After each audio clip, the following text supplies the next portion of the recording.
నా కుమారుడా పాపులు నిన్ను ప్రేరేపింపగా ఒప్పకము. చాలు. దేవునికి స్తోత్రం కలుగును గాక. హల్లెలూయా హల్లెలూయా. దేవుని యొక్క వాక్యంలో రాయబడినట్లుగా భక్తుడైన సొలొమోను చెప్తున్న మాట ఏంటంటే, పాపులు నిన్ను ప్రేరేపిస్తే వాటికి ఏం చేయకూడదంట, ఒప్పకూడదు అనే మాట రాయబడింది. అంటే దేవుని యొక్క ప్రేరేపణకు మనము లోబడిన వారమే ఉండాలి. ఇదేనా మనం ధ్యానించుకోబోయే అంశం ఏంటంటే ప్రేరేపణ. ఈ ప్రేరేపణలు సొంత ఉద్దేశాన్ని బట్టి కూడా కొన్నిసార్లు కలుగుతాయి. కొన్నిసార్లు అపవాది ద్వారా కలుగుతాయి. కొన్నిసార్లు దేవుడు ఒక వ్యక్తిని ప్రేరేపిస్తాడు. 3 రకాలైన ప్రేరేపణలు మనం చూడగలుగుతాం. బైబిల్లో కూడా 3 రకాలైన ప్రేరేపణలు కలిగిన వారు కూడా ఉన్నారు. మనం ఉదాహరణకు మనం చూస్తే దైవ జనాంగమా మత్తయి సువార్తలో ఒకసారి మనం చదివితే 14వ అధ్యాయం 8వ వచనంలో హేరోదు కుమార్తె అప్పుడు ఆమె తన తల్లి చేత ప్రేరేపించబడినదై బాప్తిసమిచ్చి యోహాను తలను ఇక్కడ పల్లెములో పెట్టి నాకు అప్పగించమని అడిగెను. రాజు దిక్కపడినను తాను చేసిన ప్రమాణం నిమిత్తమును తనతో కూడా భోజనమునకు కూర్చున్న వారి నిమిత్తము ఏం చేశాడంట, కూర్చున్న వారి నిమిత్తము ఈయన ఆజ్ఞాపించి బండ్రౌతును పంపి చెరసాలలో యోహాను తల కొట్టించను. దేవుని స్తోత్రం. చాలు. దేవునికి మహిమ కలుగును గాక. దైవ లేఖనాల్లో రాయబడిన మాట, నా కుమారుడా పాపులు నేను ప్రేరేపింపగా నువ్వు ఒప్పుకొనవద్దు. ఎందుకు ఒప్పొద్దు అన్నాడంటే, దైవ చిత్తము కాని దాని కొరకు ప్రేరేపించబడితే తర్వాత చాలా నష్టాలు కొని తెచ్చుకోవలసిన పరిస్థితి ఉంటుంది. కనుక మన ప్రేరేపణ, మనకు కలుగుతున్న ప్రేరేపణ అది దైవ సంబంధమైనదా, లేకపోతే మన సొంత ఆలోచన బట్టి కలుగుతుందా, లేకపోతే అపవాదుని బట్టి కలుగుతుందా, చాలా వరకు నిర్ధారించుకోవలసిన వారమై ఉన్నారు. దేవునికి స్తోత్రం కలుగును గాక. హల్లెలూయా. అయితే సొలొమోను కుమారుడైనటువంటి రెహబాము, సొలొమోను చనిపోయిన తర్వాత రెహబాము రాజుగా పట్టాభిషేకము చేయించారు. అయితే సొలొమోను కాలంలో ఇశ్రాయేలు ప్రజలు సొలొమోనుకు పన్ను కడుతూ వచ్చారు. అయితే సొలొమోను మరణించిన తర్వాత సొలొమోను కుమారుడి దగ్గరికి ఇశ్రాయేలు పెద్దలందరూ కూడా వెళ్ళి, అయ్యా మీ తండ్రి దగ్గరికి మేము అనేక పన్నులు కట్టుకుంటూ వచ్చారు, సంవత్సరం పన్ను కట్టాము. అయితే నీవు ఇశ్రాయేలు ప్రజలు నీకు అందరికీ దాసులుగా ఉండాలంటే మీ నాన్న పెట్టినటువంటి ఆ భారంలో కొంత నువ్వు తగ్గిస్తే ఏమవుతుంది, కొంచెం తగ్గిస్తే ఈ ప్రజలంతా కూడా నీకేమైపోతారు, దాసులైతారు అని ఇశ్రాయేలు ప్రజల్లో పెద్దలందరూ కలిసి రెహబాము దగ్గరికి వెళ్ళి అడిగారు. రెహబాము దగ్గరికి వెళ్ళి అడిగితే సరే మంచిది అని చెప్పారు. మంచిదని చెప్పి ఆ పెద్దలందరిని పంపించిన తర్వాత ఆయన దగ్గర ఉన్నటువంటి యవనస్తులను కొంతమంది పిలిచారు. పిలిచి ఆ యవనస్తులను అడిగాడు రెహబాము. ఏమని అడిగాడో తెలుసా, మరి ఆ పెద్దలు వచ్చేమో మీ నాన్న పెట్టినటువంటి భారములో కొంచెము తేలిక చేయమంటున్నాడు, ఆ భారం నుంచి విడిపించమని ఆ ప్రజలు చెప్తున్నారు, అప్పుడు మేము నీకు దాసులుగా ఉంటామని అంటూ ఉంటే అక్కడున్న యవనస్తులు చెప్పారు ఒక మాట ఏంటో తెలుసా, అయ్యా వాళ్ళు మస్తుగా చెప్తారు కనుక నువ్వుగా ఏం చేయాలి, నీ తండ్రి చేసిన భారాన్ని ఎక్కువ చేయాలి, ఎక్కువ భారం వాళ్ళ భుజాల మీద పెట్టాలి, ఎక్కువ పన్ను పెట్టాలి అని ఆ యవనస్తులు చెప్పారు. అప్పుడు ఈ రెహబాము రాజు అయినటువంటి దేవుని ప్రజల కొరకు, దేవుని ప్రజలను నడిపించడానికి పట్టాభిషేకము చేయబడినటువంటి రెహబాము ఏం ఆలోచన చేయాలి, అయితే తను చెప్పినటువంటి మంచి ఆలోచన తృణీకరించి యవనస్తుల ఆలోచన తీసుకొని ఏం చేశాడో తెలుసా, యవనస్తుల ఆలోచన తీసుకొని ఇంకా ఇశ్రాయేలు ప్రజల మీద ఉన్నటువంటి భారాన్ని ఎక్కువ చేశాడు. ఎక్కువ చేసిన కారణాన ఇశ్రాయేలు ప్రజలు ఆ భారాన్ని తట్టుకోలేక ఏం చేశారు తెలుసా, ఇంకా మేము నీకు దాసులుగా ఉండనేనమని ఈ రెహబాముకు వేరైపోయి యూదా గోత్రాలుగా ఇశ్రాయేలు ప్రజలుగా మారిపోయారు. దేవునికి స్తోత్రం. హల్లెలూయా. యూదా గోత్రాలు ఎన్ని? యూదా గోత్రాలు 12. యూదా గోత్రాలు ఎన్ని? 9.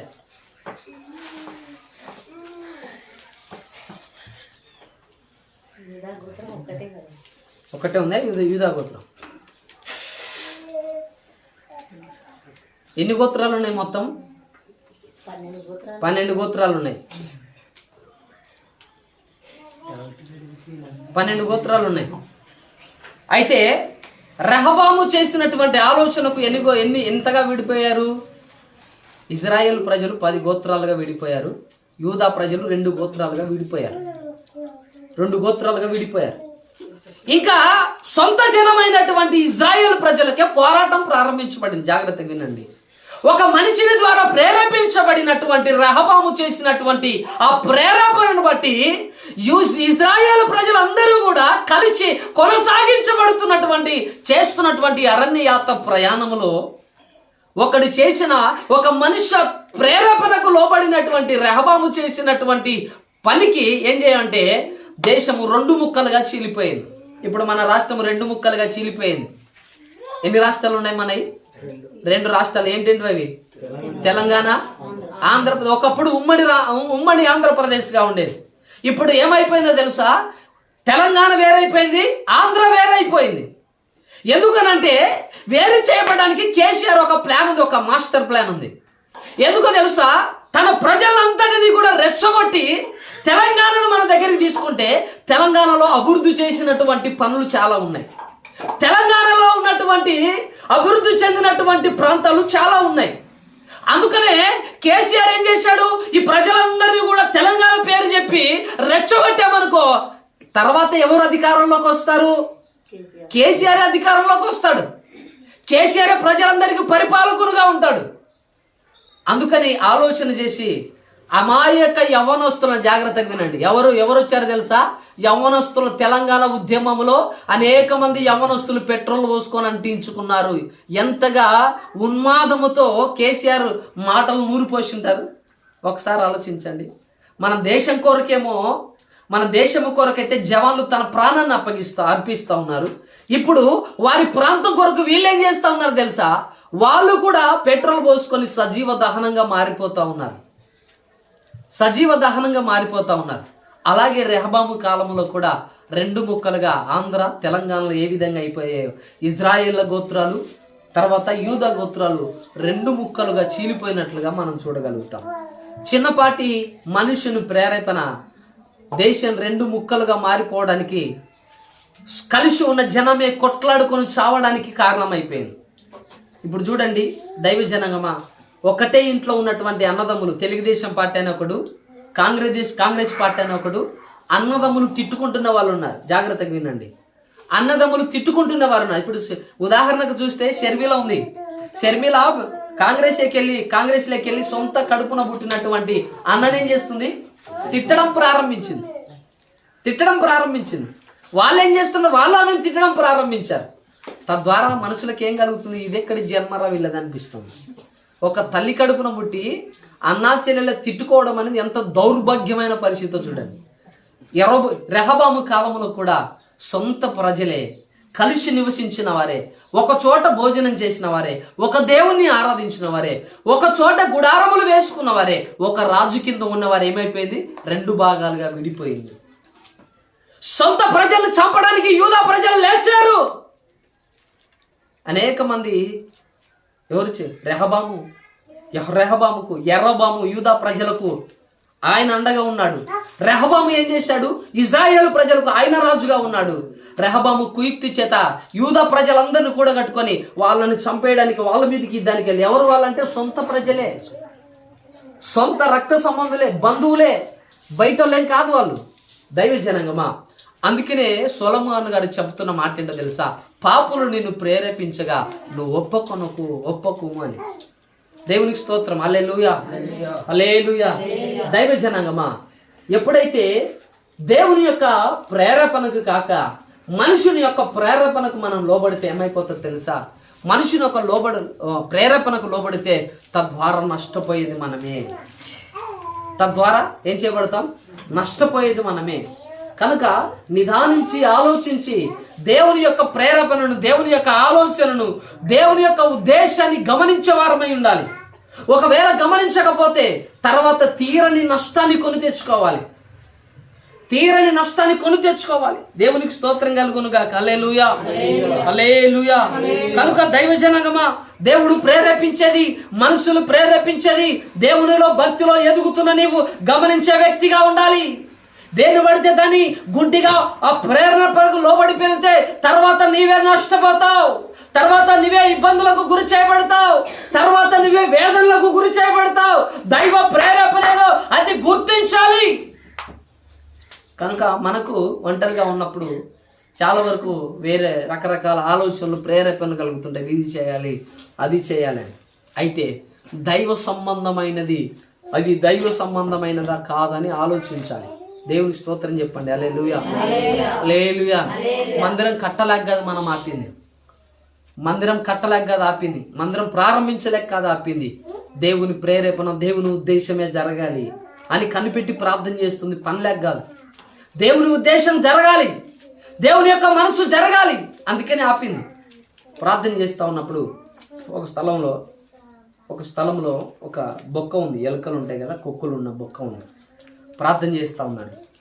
చేస్తూ ఉంటే ఆ బొక్కలో నుంచి ఒక పాము బయటకు వచ్చింది. ఇట్లా ఏ స్థలంలో మందిరాన్ని కట్టాలి ప్రభు అని ప్రార్థన చేస్తూ ఉంటే ఏం కనపడట్లేదు. చూద్దాం, ఇంకా కనిపెడదాం, ప్రార్థన చేద్దాం అని ఇంకను కూడా ఆలోచన చేసి ప్రార్థన చేసి కట్టలేక కాదు. ఎప్పుడో పాములపాలో జనవరిలో మీటింగ్ పెట్టినటువంటి 16-17 తారీఖులో 17వ తారీఖు ఉదయమే మందిర పనులు ప్రారంభించబడాలి. ఎందుకో తెలుసా? అంతకు ముందుకే మందిరం ముగ్గు వేయడం జరిగింది, మార్కింగ్ ఇవ్వడం జరిగింది, అన్ని జరిగింది. పని ప్రారంభించే సమయంలో దేవుడు నడిపింపు ఇవ్వలేదు. అందుకే దాన్ని ఆపేయాల్సి వచ్చింది.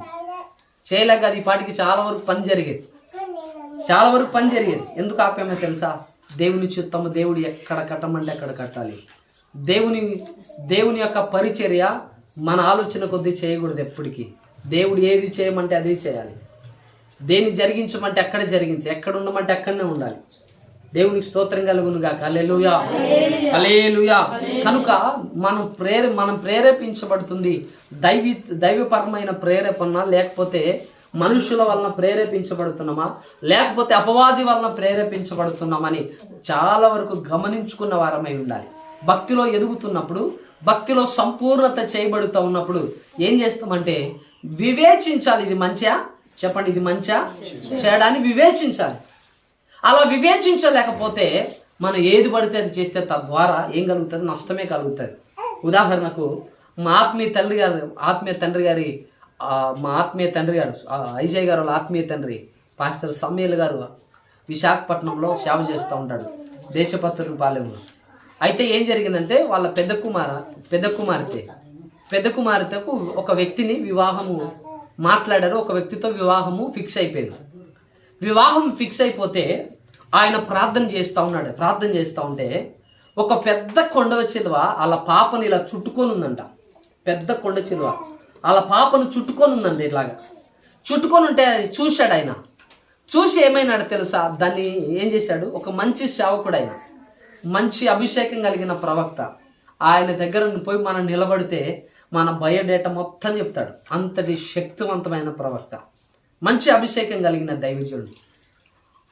ఆ చూపించినటువంటి ఆ దర్శనాన్ని గ్రహించలేకపోయాడు. ఏదోలో పడిందని యామార్పును తీసుకొని పెళ్లి జరిగించారు. పెళ్లి జరిగించిన రెండో రోజు మూడో రోజే తెలిసింది ఆ వ్యక్తికి వేరే అమ్మాయితో అక్రమ సంబంధం ఉందని. సేవకుని కూతురు వేరే అమ్మాయితో అక్రమ సంబంధం ఉందంట. వాడు సెల్లు పెట్టి బయటికి వెళ్ళిపోతే అమ్మాయి ఫోన్ చేస్తే ఫోన్ ఎత్తింది. నువ్వెవడు ఫోన్ ఎత్తావు? మా ఆయన ఫోన్ అనిందంట. ఆమె ఫోన్లో నుంచి అనిందంట. కొంతమందికి ఏ ఫోన్లో వచ్చినా బాధ, ఎవరు చేశారో ఏం కథనని కంగారు పడేటోళ్ళు కూడా కొంతమంది ఉంటారు.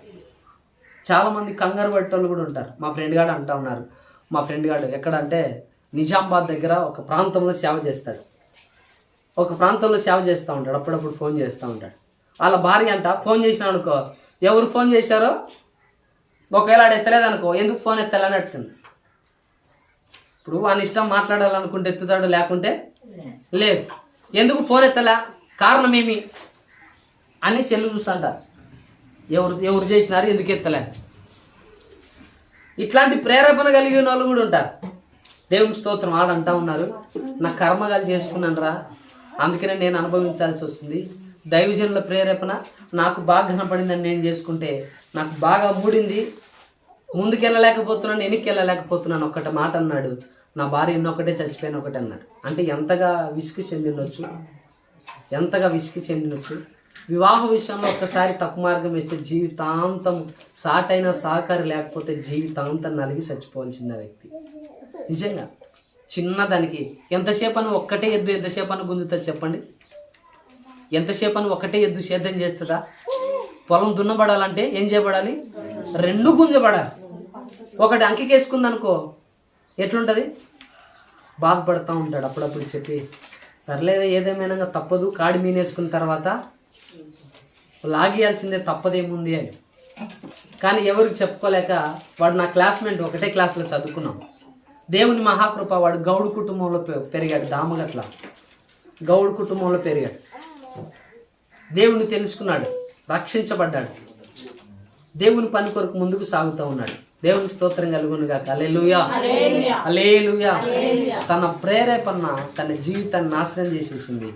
ఏం చేయాలో అర్థం కాకుండా అనుమాన బుద్ధి ఏం చేస్తూ ఉంటుందంటే అనుమానిస్తూ ఉంటుందండి. భర్త మీద నమ్మకం ఉండదు ఎవరికైనా?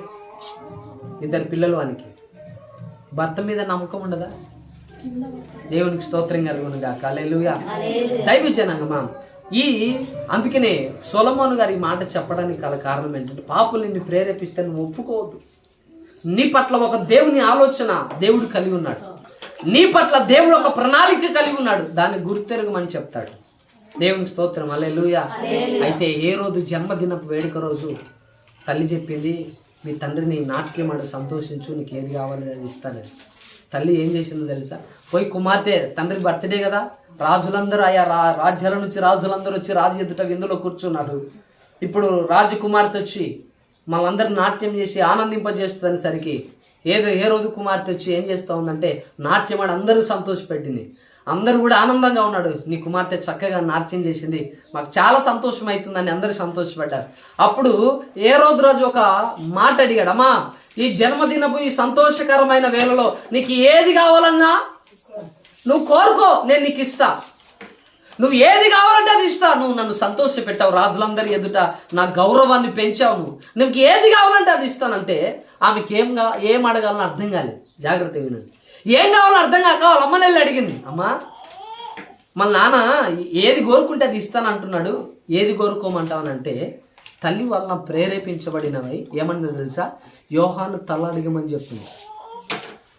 యోహాను తల కొట్టించుకొని తీసుకురమ్మని. ఎందుకు యోహాను చంపాలని ఎందుకు ఆలోచన కలిగిందో తెలుసా? యోహాను అన్నాడు, ఇదిగో నీ భార్య ఇప్పుడు నీ తమ్ముని భార్యను నువ్వు అక్రమంగా ఆమెతో ఉంటా ఉన్నావని యోహాను గారు ఏం చేశాడంటే బహిరంగంగా గద్దించాడు. అది భార్యకు మనసులో ఉండిపోయింది. తగిన సమయాన్ని వెతుకుతా ఉంది. ఇదే కరెక్ట్ సమయం అనుకొని ఏం చేసిందో తెలుసా? యోహాను తల కొట్టించి నాకు పల్లెంలో పెట్టి తీసుకురమ్మని. ఇప్పుడు రాజు మాట తప్పలేడు కదా. నువ్వు ఏది అడిగితే అది ఇస్తానన్నావు. రాజులందరి ఎదుట భోజనం కూర్చున్నావు, రాజుల ఎదుట నువ్వు ప్రమాణం చేశావు. అయితే రాజు అక్కడ రాయబడింది, ఇదిగో మనుషులందరి నిమిత్తమై మాట వినుతీయలేక కొంతమంది ఉంటారు, మాటిస్తే ప్రాణాలైనా పోగొట్టుకుంటారు కానీ మాట తప్పలేని వాళ్ళు ఉన్నారు. చాలా మంది ఉంటారు, మాట కోసం 10 ఎకరాలు పొలం ఇడిచిపెట్టుకున్నాడు, మాట కొరకు ఇల్లు ఇడిచిపెట్టినారు, మాట కొరకు ఇది చేశారని చాలా మంది చెప్పుకునే వాళ్ళు ఉంటారు. అలాంటి మాట రాజులందరి ఎదుట రాజు చెప్పి చేయలేకపోయాడని రాజ్యాలంతటిలో రాజుల గురించి మాట్లాడుకుంటారని తెలుసు. రాజు దుఃఖపడినను తాను చేసినటువంటి ప్రమాణం నిమిత్తము తనతో భోజనమును కూర్చున్న రాజులందరి నిమిత్తము యోహాను తల నరికి తీసుకురమ్మని బండ్రోతులకు ఆజ్ఞాపించాడంట. ఎంత భయంకరమైన విషయం చూడండి. తల్లి నేర్పించాల్సింది ఇదేనా? జాగ్రత్తగా వినే. తల్లి నేర్పించాల్సింది ఇదేనా? అందుకే పాపులు నేను ప్రేరేపించినాడు నువ్వు ఒప్పుకో. కానీ తల్లి అయితే చెప్పింది దుర్మార్గమైన ఆలోచన. కూతురికైనా బుద్ధి ఉండగా ఒక మనిషిని చంపేసి తీసుకురమ్మనిదంటే ఈమె ఎంతటి దుర్మార్గమైన పరిస్థితిలో ఉందని ఒకసారి ఆలోచించొద్దు. దేవునికి స్తోత్రం కలుగును గాక. హల్లెలూయా.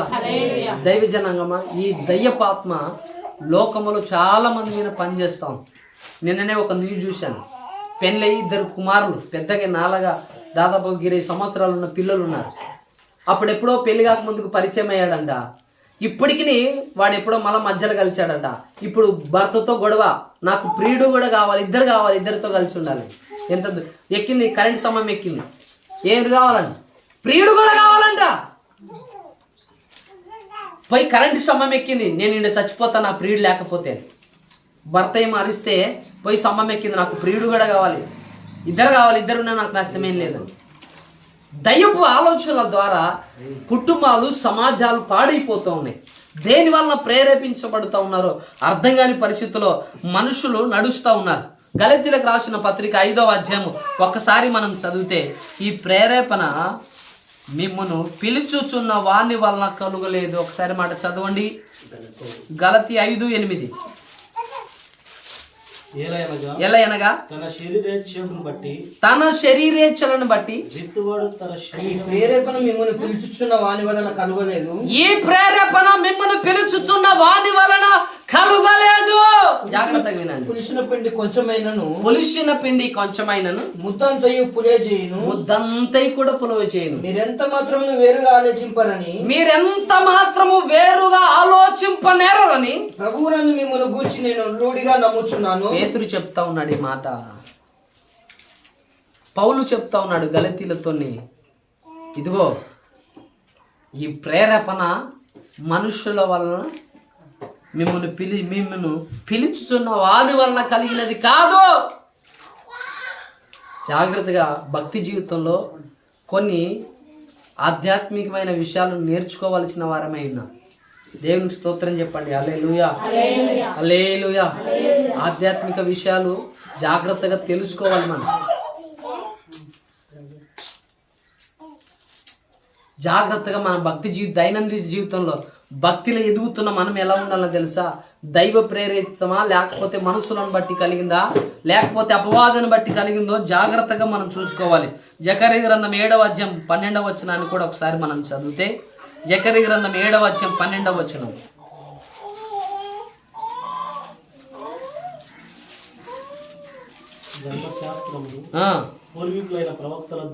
ధర్మశాస్త్రమును పూర్వీకులైన ప్రవక్తల ద్వారా సైన్యములకు అధిపతి యెహోవా ఆత్మ ప్రేరేపణ చేత చేసిన మాటలను